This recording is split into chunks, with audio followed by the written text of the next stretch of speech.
We begin after previous events, where Azazel, an ancient demon formerly sealed away under the earth, was destroyed by Jin Kazama, and the war between the Mishima Zaibatsu, a giant multinational conglomerate originally founded by Jinpachi Mishima, and G Corporation, a cutting-edge biotechnology firm, now continues to ravage the world. A journalist's wife and son are killed as part of the war's collateral damage, leading him to begin writing an expose on both Zaibatsu and G Corp. Nina Williams leads Zaibatsu in Jin's absence, attempting to locate him, but Heihachi Mishima takes advantage of the power vacuum and forces Nina to work for him, regaining control of Zaibatsu. Heihachi then makes a deal with Claudio Serafino, head of the powerful Serious Marksman, an influential society of exorcists, to help him expose his son, G-Corp leader Kazuya Mishima, believing public opinion will shift in Zaibatsu's favor if Kazuya's devil gene, a hereditary supernatural genetic abnormality that grants destructive power, is revealed.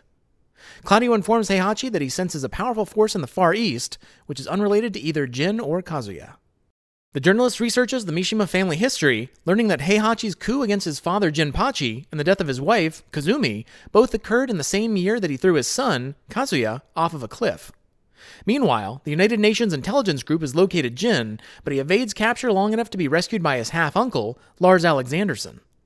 Lars takes Jin to recuperate at Violet Systems, where Jin's adoptive uncle, Li Chaolan, has repaired Elisa Boskanovich, following her seemingly permanent shutdown in previous events. Zaibatsu attacks the compound, but the trio is able to secure Jin. The journalist, having rendezvoused with Li and Lars, tries to kill Jin in his sleep, but is discouraged by Lars, who claims Jin is the only person capable of stopping the world conflict. According to Li, the reason behind Heihachi fathering Lars was to confirm that he did not possess the devil gene, proving it originated from Kazumi's family, the Hachichos. The force sensed earlier by Claudio is eventually revealed to be Akuma, a demon warrior, who made a promise to Kazumi that he would kill Heihachi and Kazuya if she failed to, as she predicted both of them would engulf the world in war and destruction. He defeats Heihachi after their temporary alliance to fend off an attack by an army of Jack 6 combat robots at the Mishima Dojo, before proceeding to G-Corp's Millennium Tower. Heihachi survives, but declares himself dead to the public in order to further his plans in secret. He then captures and spreads images of a transformed Kazuya, in his Devil Kazuya form, worldwide before using an orbital laser weapon to obliterate Millennium Tower. Kazuya survives the attack and destroys the satellite weapon, the wreckage of which demolishes a town, causing more bad publicity for Zaibatsu. The journalist uses this opportunity to inform Zaibatsu about his expose, and to his surprise, Heihachi offers to meet with him in person. Heihachi then recounts his love of Kazumi and the night he learned that she possessed the devil gene, and was sent by her family to kill him, causing him to regretfully be forced to kill her in self-defense, which eventually led to the present-day feud amongst the Mishima clansmen. Suspecting that Kazuya had inherited the devil gene, Heihachi threw him off the cliff, believing the boy's survival would confirm his fears.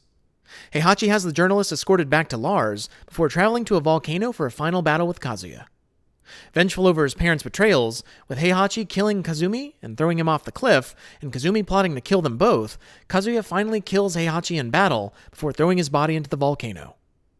Moments later, Akuma appears and attacks Kazuya, with their fierce battle causing violent eruptions around them as they fight. In the aftermath, Jin awakens and meets with Li, Lars, and Elisa, promising to put an end to the war, once and for all, by defeating Kazuya. The journalist, reflecting on all that he's learned, completes and publishes his expose.